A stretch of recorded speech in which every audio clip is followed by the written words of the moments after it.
Welcome to Leading People with me, Jerry Murray.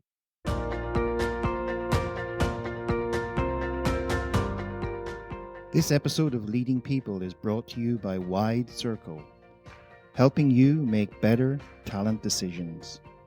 To learn more, visit widecircle.eu. That's widecircle.eu.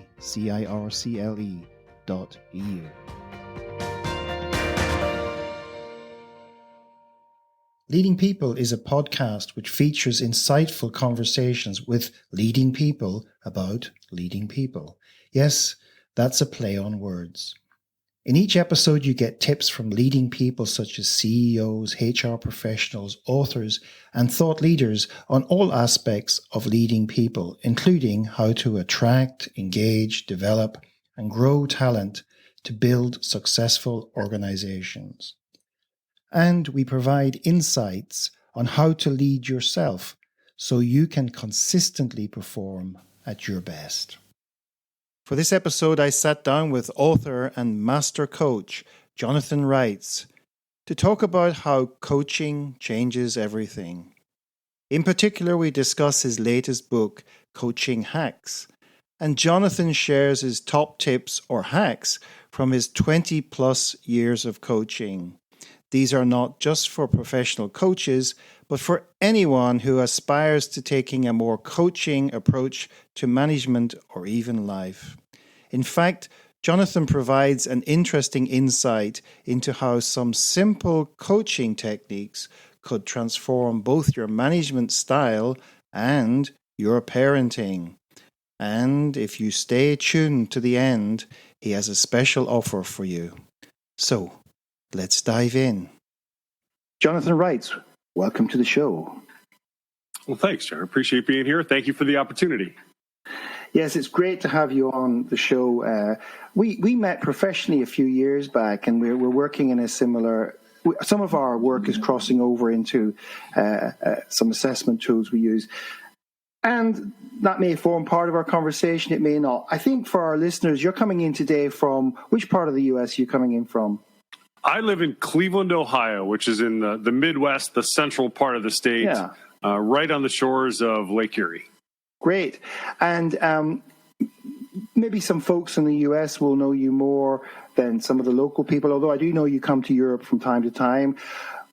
And for anybody out there who hasn't yet met you, right? So who is Jonathan Reitz? And how did you get here, Jonathan? And I know you had a career before coaching, so maybe was there a person, place, or some event in your life that stands out on this journey you made towards today? Or was there one or two epiphany moments where it kind of really changed the way you looked at the world and the decisions you made? I routinely say that Steve Martin changed my life, although not the Steve Martin that immediately comes to mind when you mention that. If you're of a certain age, you hear Steve Martin and you think the wild and crazy guy, or the fake arrow that looked like it went through his head that he used to wear and doing stand-up. He's got a Hulu series on right now. As wonderful as that would be, that he was the one who was changing my life, when I say Steve Martin, I refer to an executive coach that was brought into Scripps Howard Broadcasting, where I worked. I worked at KJRH Television in Tulsa, Oklahoma in the late 1990s. And they brought in Steve to work with a team of people from the station that I was selected to be a part of. And I had started asking questions about, I wonder if maybe television is not where I'm supposed to be. I was a local news anchor, a local news reporter, and had done a bunch of other things like that. And right around that time, it was announced that the United States television spectrum was going to shift to high-definition television. So you remember when the HD movement kicked in. And Sony came in, and they brought in the very first HD camera I'd ever seen and the very first flat panel monitor that I'd ever seen. And they set it up in the studio, and they worked on the lighting in there, and then they brought in each of the anchors, and they sat us all down. And I saw myself on camera in high definition for the first time and thought to myself, I am not going to be in television long. Right. So that thought was already running through my mind. And then Steve Martin shows up to work on this project with this team that I was a part of. And it was the most amazing thing, because 45 minutes into the first morning of a 3-day off-site meeting that he was supposed to facilitate with us, he had coalesced us into a team, into not just a bunch of people with a bunch of opinions, not just a bunch of people that had various and sundry different priorities, but all of a sudden, we were actually asking each other questions. We were looking to make each other better. We had coalesced a vision for this project that we were brought together. And I remember leaning over to Mary Margaret Downey, and I just bumped into her a few months ago, and I said, I don't know if you remember this, but I leaned over to you on the first morning of this project with Steve Martin and said, I don't know what that guy's doing, but whatever that is, that's what I'm going to do with the rest of my life. Right. And the pieces just came together. And by the way, the best part about it is Mary Margaret, or now goes by Peggy, she doesn't remember that conversation. She has no memory of that. And it's, in my mind, it's like it happened yesterday. Right. So the picture changed, the vision changed, just in that blink of an eye. And for anybody out there who's maybe also maybe questioning a little bit where they are in their life at the moment and career, pay attention to those moments, because it could be that somebody will walk into a room and just do stuff, and you're kind of go, wow, I kind of want to do that. It seems like really cool stuff to do. Because I think that's also part of this, isn't it? It's not just that he did it and he managed. It's kind of like, if you put yourself in his shoes, you start to think, oh, that could be quite fun to do, couldn't it? Like, I could really enjoy that. So tell us, you then went off. Well, how did the coaching journey start then? Well, it's interesting. I went up to him at the break, so 90 minutes in, 45 minutes after I talked to Mary Margaret Downey, I went up to him at the break and I said, Steve, what are you doing? What's happening here? And he said, well, I'm part of a brand new and growing field. At least it's new in this country. Mm-hmm. It's called executive coaching. And I was like, I've never seen anything like this. How do I learn how to do this? Right. And he asked me a bunch of questions to get a sense of whether or not I was actually serious, and then said, okay, if you're actually serious, I'll help you. And I moved into a role where I did a bunch of coaching in-house in the company, and a bunch of coaching in the community. And then when I moved on to Tampa, Florida, a few years later, that continued in both the broadcasting company where I was, and then in the community in Florida. And in about 2002, shortly 6 months after 9/11 here in this country, I realized that I probably was not cut out for where the media business was going, and it was time to actually make a change. And I went to work for a large not-for-profit organization here in this country, where coaching was a core part of what I did. And I did that for about 5 years. And in 2007, said, I think it's time to put out my shingle and begin to build an executive coaching and training practice. And that's where my company, Fluxify, came from. That's the roots of that company in 2007. And to this day, we run 3 cohorts of coaches through training on an ongoing basis. And I have a working executive coach practice currently with active clients in 15 different countries. So it's gone from this small little single project and a guy named Steve Martin, who I couldn't figure out how he was making these things happen, to footprints in a bunch of different places and a bunch of different environments. So I would love to tell you that in 1997, when I walked out of that room with Steve Martin, that this was exactly the plan, this was exactly the vision, but not even close. I was thinking, this is something I think I would enjoy, and I bet I'll meet some interesting people. And that part has been absolutely true. Right. But it's just gone in directions and opportunities that I never could have anticipated. Oh. I have to say, when you start talking about Steve Martin, the comedian, and you started talking about, well, it wasn't really him, I thought you were going to talk about his banjo playing, but we'll have to leave that one for another day. Because a lot of people out there maybe don't know he's a great bluegrass banjo player as well as a comedian. So they say he's in one of the 3 to 5 best banjo players in the world, is what they say. Oh, wow. And I would love to tell you that I have coaching and banjo stories, but I don't. Right. Now, if you want to talk coaching and jazz bass guitar, those stories I have. Very good, right?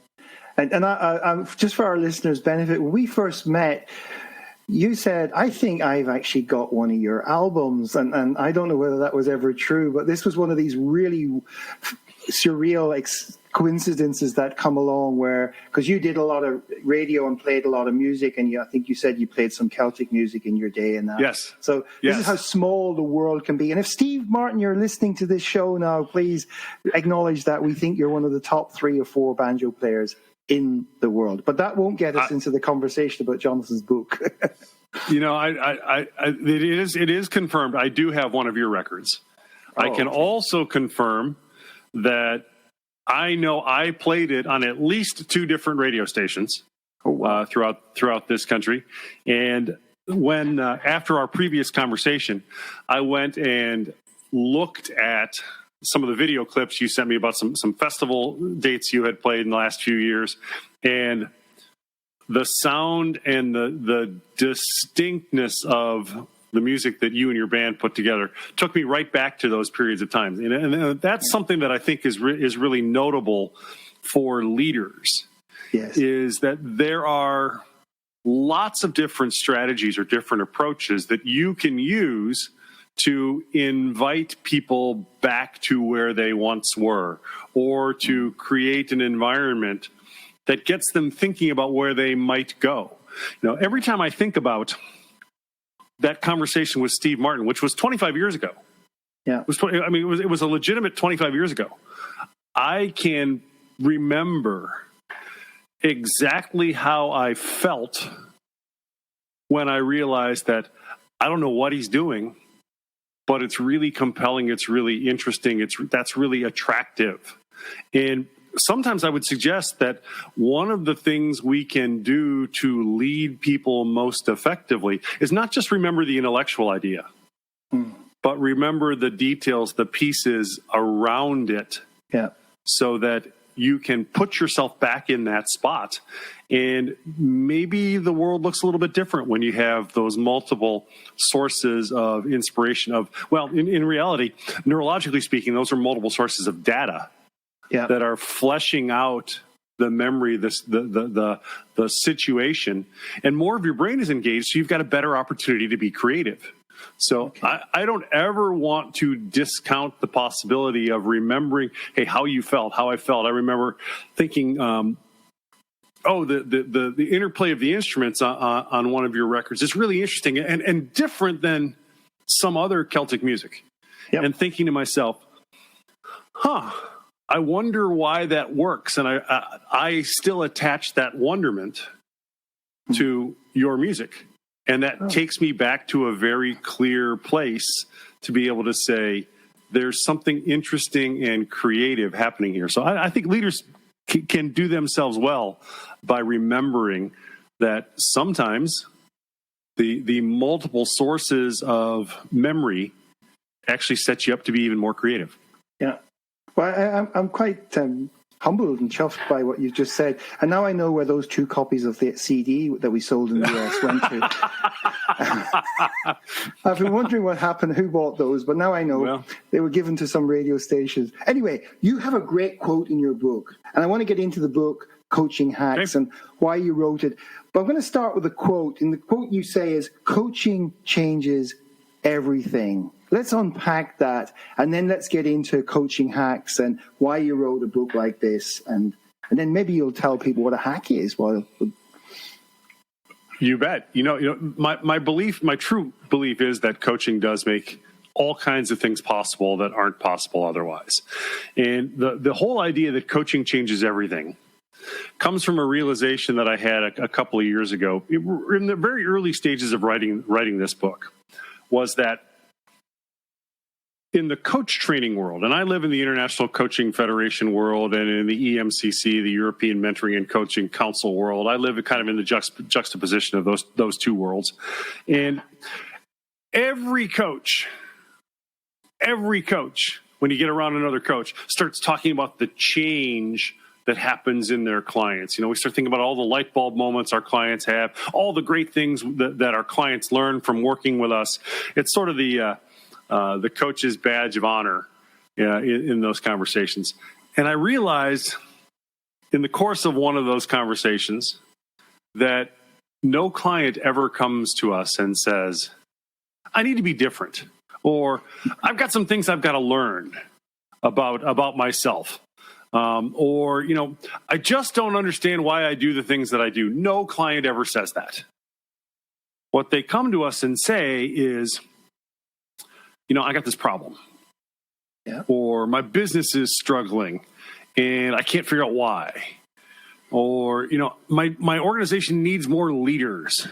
Yeah. And I know how to do it, but I can't crack the code. None of that has anything to do with what they learn about themselves. It's built on the idea that there's some problem that one head is not providing the solutions that two heads might. Yeah. And so they say, maybe I'll get a coach. And it's through that conversation, a really effective coach will also draw out the discoveries, the ideas that an individual realizes or comes to about themselves, and get them thinking about, okay, now that you're armed with this new and different insight, how does this change what you might do moving forward? So the change that comes from a coaching engagement doesn't just solve the problem. It doesn't just build increased self-understanding and self-awareness. It also equips you to walk into your future viewing yourself and your context differently, which I think those three lenses are a pretty good view on the everything that coaching can change. Yeah. So who out there would like to walk into their future with that degree of clarity? Think about it.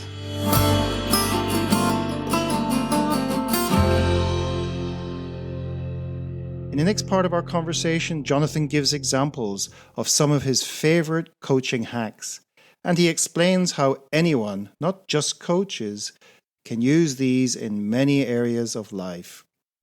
But before we continue, a short word from one of our sponsors.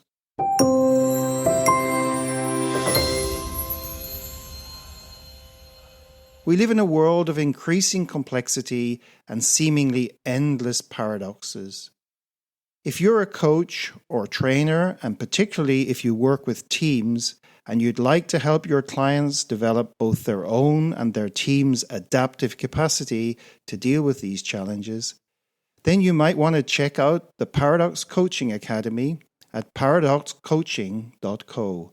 That's paradoxcoaching.co. Or to arrange an exploratory conversation, simply send an email to paradoxcoachingacademy, all one word, at gmail.com. Now, back to our conversation. So you wrote the book, Coaching Hacks. So let's, why did you write a book called Coaching Hacks? The reality of it is that I noticed a difference in the conversations that I had with coaching clients compared to conversations that I had with everyone else in my life, including my wife and daughter. And when I was very careful, because this is how I was trained early on in my coaching career, when I was very careful to keep my coaching skills away from the rest of the conversations that I was having, both suffered. Both conversations suffered. My communication with my peers and my family wasn't as healthy or fun, or I hate to think about my conversation with my family being effective, but we weren't connecting as well as we might have otherwise. Mm-hmm. Then I thought about my coaching conversations, and when I didn't show up in coaching as a real person, as a guy who emotionally has highs and lows, as a guy who gets excited about some of the things that your clients are working with and not quite as excited about other things. Yeah. If I wasn't able to be fully transparent, fully authentic, and fully equipped at all times, I found that my satisfaction with everything was dropping. So I decided to write it all down, saying, hey, what are these things that seem to make things more effective in both environments? And that's where Coaching Hacks came from. Okay, so let's explain to our listeners, because often listeners, or often people out there, not just our listeners, think of hacking maybe in the computer context. But hacking has a wider meaning in today's society. So what's a hack? And then what's a coaching hack? And can you give us an example of one? So the idea of a hack comes actually from the computer, the software world, being that a hack is a simple solution or a simple strategy that saves you time or energy. The bottom line is, the core idea is that these simple ideas are designed to make life easier. And it can be anything. It can literally be anything. Lots of the gaming world, the video game world, refers to cheat codes as hacks. Lots of business world. The business world refers to the alleged convenience of our mobile phones as hacks toward energy and effort. So anything that makes life easier is what can be called a hack. And the book itself came from the idea that my coaching conversations were not the same as my other conversations, my life conversations, but there were some things from both sides of that equation, life conversations and coaching conversations, that could make the other side of that equilibrium more effective. So I captured the ones that I use in coaching that might be able to make life more effective for an ongoing, by applying these on an ongoing basis. So that's where the hack component came from. Okay, so Can you give us an example of one hack? Actually, let's start with, what are some of your favorite hacks? Let's start ones that you find you fall back on and you use. So give us one or two examples. I'm sure the listeners are going, okay, Jonathan, come on, now don't be teasing us with hacks. We want to know what they are, and particularly the coaches out there. But here's the thing that's important is, this conversation, yes, coaches are going to get a lot out of this conversation, and people who are not officially, formally trained as coaches can get a lot out of this conversation and your coaching hacks, because coaching can actually be a philosophy and a way of life, if I'm not mistaken. Without a doubt.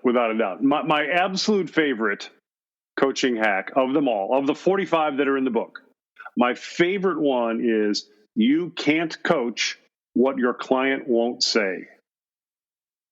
Yeah. So if you can't get the person that you're working with to actually put on the table in clear words, as focused and as understandable as possible, you're not actually going to be able to help them make any progress. The key to it, Jerry, is it's virtually impossible.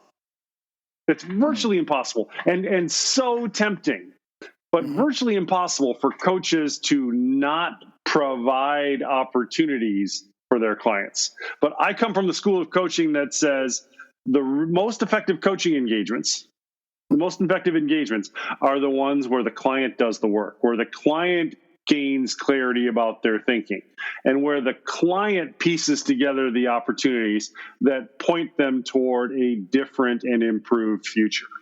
Truthfully, coaches, the coaches that I really respect are not the ones that are coming into a situation and saying, now, I see what you've got going on. I see what's happening for you here. You need to do this, this, this, and this. Is that coaching? No. Yeah, sort of. Sort of. What I consider coaching, though, is someone who shows up, asks the best questions they can think of, and celebrates with the other person as new clarity, new understanding, new details, new context come together in that client's mind, and as they push that clarity out of their mouth, so that there's new possibilities and new opportunities in front of them. So it all starts with helping that person you're working with actually put into words what's most important to them. Yeah. And I think one of those privileges a coach has is to watch a client have an aha moment, and actually then to step back and let them have the space to feel it, sense it, and then say, okay, tell me where that's taking you. And wouldn't it be great if all managers and leaders had these experiences with their staff, like where they asked them questions about stuff and really just listened? I wish that happened everywhere. In fact, I love the way that you phrased that question, because I would submit to you that these kinds of skills that where you show up, you lead with questions, you listen intently. In fact, you listen so intently that you are listening in such a way that the other person begins to understand what they're saying to you. Now, think about that. It sounds confusing and contradictory, but I want to show up and listen to my clients so intently and intentionally that they walk away from the conversation more clear on what's important to them and more clear on where they're going moving forward than they were at the beginning of the conversation. That's a completely different kind of listening than listening intently enough so that I know what I'm going to say next. Very, very different. All that to say, I think if you add coaching skills to a manager's portfolio, they move into the stratosphere of being a leader. I would suggest to you that coaching skills and the ability to develop the people around you are one of the main things that separates managers from leaders. So it's imperative. The world needs it. Yeah. And it's perfectly consistent with the theme of this podcast, which is really about leading people. And those people out there who may be going, well, I'm a manager and I don't always feel like a leader. Now here's your opportunity to go on the journey of transformation by learning how coaches use these skills and actually embodying them. Because when you embody them, they start to flow naturally to you, rather than something that you have to look up in a book before you have a meeting, say, oh yes, I need those 3 questions. No, that's not how it works, right? You work with what the person in front of you gives you. I always think improv theater is a great analogy as well, because improv only works if you work with what the other person gives you, and the skill is what you give back allows the other person to give back. Without a doubt. You know, one of the things they say in improv theater is that all acting is reacting, and it's the same idea in coaching. All coaching is acting in response to the client. So, you know, maybe we should start add another hack, build out another hack that says coaching isn't coaching until you're re-coaching or reacting to what the client says in the course of the conversation. Absolutely critical. Now, this sets the stage for a second hack that I think is, if you only take 2 hacks away from the book, you can't coach what the client won't say, and that coaching skills take about 10 minutes to learn and a lifetime to master. Because the trick to coaching skills is not learning the skills. It's knowing when to do what. It's learning to be plugged in and present and attentive to what's going on for your client. It's learning to not rush through the pieces of a coaching conversation in such a way that you miss what's happening. It's learning to throw the rule book out the window when that's appropriate. And it's honing in on the things that are most important for the client and not most important for you, not necessarily most important for you, which are very different skill sets. Yeah. Now that question sometimes comes up. People say, how do you know what question to ask next? And I say, I don't. I have to wait until the person in front of me gives me the content, and maybe there's another question that's going to help them, and maybe not. Maybe we are ready to move on to explore something else with them. So it is something quite interesting. Who makes a great coach? Interesting. This is a really good question, I think.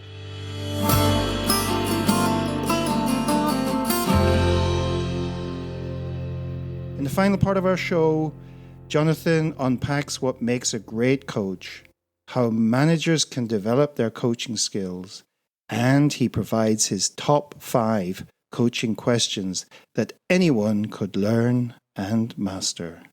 And then he ends with his special offer to you, our listeners.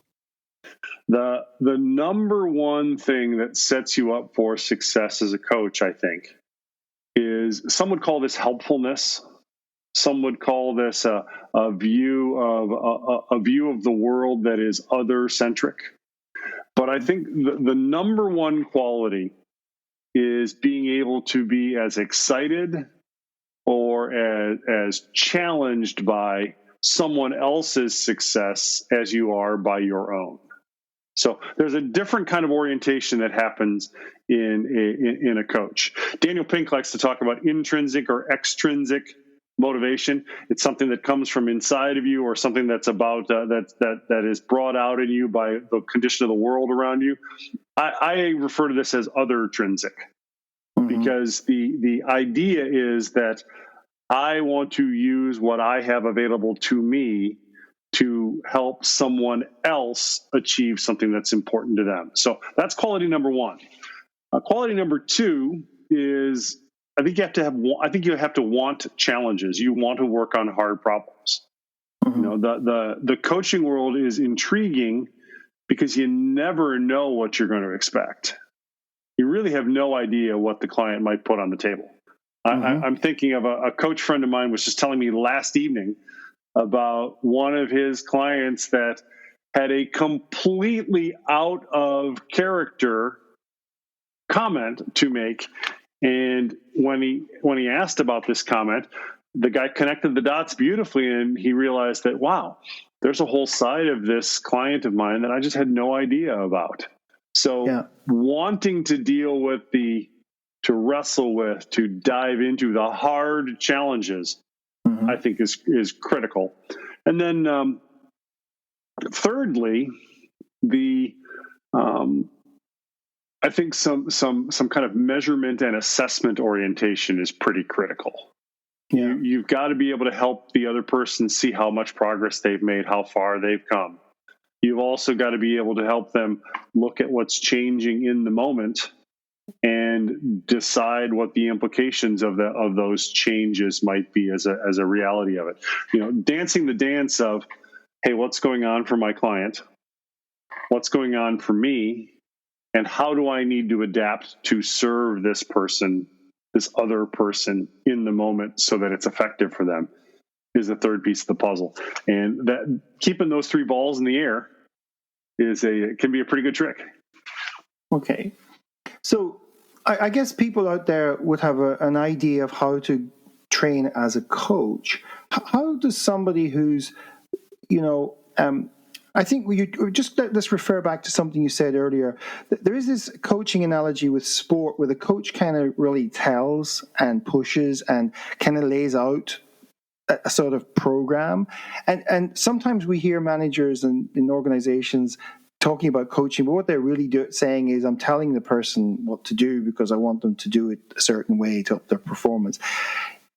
For managers who really want to explore what we've just been touching on, you've been explaining quite elegantly there, how might they get started on this? Should they go and do formal coaching training, other ways, or should they just start with getting a coach and then appreciating how incredibly valuable a skilled coach and the toolbox of a coach can be? Well, what's your experience of this, where maybe some of the people you've coached, like executive level or whatever, said, Jesus, Jonathan, these skills are really really cool. Whatever you're, a bit like the Steve Martin thing, whatever you're doing, I want it. So could you give some advice to people out there who maybe not coaches, maybe don't want to be formal coaches, and they might want to have the skill set? I do not recommend in that environment that you start with full-on coach training. There are better avenues than full-on coach training. The first thing I would say to you is to get coached. Find somebody who has at least a little bit of a coaching experience and have them coach you. Now, one of the things that I think can be really helpful is sometimes you can get a lot of the benefit of a coach. I'm working with somebody like me. I've coached literally every day for the last 25 years.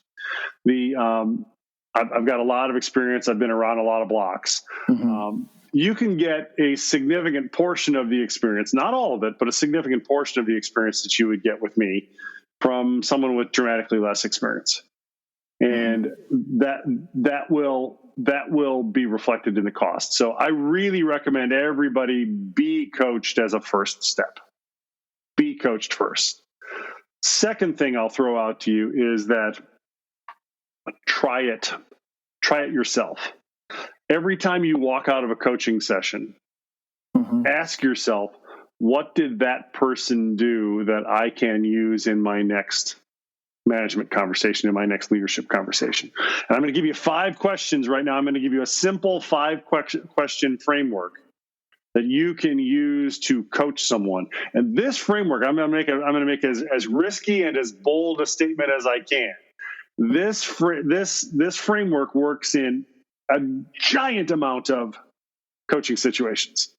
So here we go. 5 questions. Number 1, what's working about your circumstance?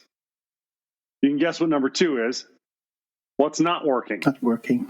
Yeah. So what you've done here is you've established a starting point, positive and negative, pros and cons. Third question, what are you learning in this situation? And the reason that's important is because you've not only established the situation externally, you've identified how you're changing in the situations. You've got a huge advantage. Fourth question, what needs to change? And as clearly as you can state that, the better. So now you've taken a holistic view of where you're starting. You've got a picture of where you want to go. And now our challenge is just to connect the dots, to move between the two. So the 5th question is actually a 2-part question. What now? What next? So we've taken this assessment and we've moved into action. You can use that little simple framework. What's working, what's not working, what are you learning, what needs to change, what now, what next, in an enormous number of coaching situations. And if you remember the key idea that you can't coach what your client won't say, and therefore your mindset is to get the other person to spit it out of their mouth, all of a sudden you've got that developmental mindset, that investment in helping the other person succeed within reach. Well, I think that's a great place to end this conversation. And I'm going to put some links in the show notes that people can check you out and look the book up on that. How should people reach out if they want to connect with you, Jonathan? What are some of the ways in which they can connect with you if they want to after this conversation? You can find my website at jonathanreitz.com. That's JONATHANREITZ.com. And there's a great forum there. In fact, if you email me at jonathan@jonathanreitz.com and say, hey, I heard you on Jerry's Leading People podcast, I will send you a signed copy of the book for the first 10 folks that do that. No matter where in the world you are, we'll ship that off to you. Signed copy of the book. As a part of the Leading People podcast. Right. Well, there you go, folks. You know what to do now. The minute you got to this point in the podcast, send Jonathan off a message and you'll have a free copy of Coaching Hacks signed by the man himself. And on that note, Jonathan, it's been a real pleasure having you on the show to share all your insights, wisdom, experience, and I hope our listeners got a lot out of this. Definitely appreciate the opportunity and can't wait to hear some of the stories of what people do, especially with that little 5-question framework. Super. Thank you for tuning in to this week's episode. You will find details of what we covered in the show with links, etc. in the show notes. Please share your key takeaways from today's guest and let your friends and colleagues know about the podcast. Oh, and if there's a particular author or leading thinker you'd like me to interview, just get in touch and I'll do my best to get them on the show. This episode was brought to you by Wide Circle, helping you make better talent decisions. To learn more, visit widecircle.eu. That's WIDECIRCLE.eu. Until next time.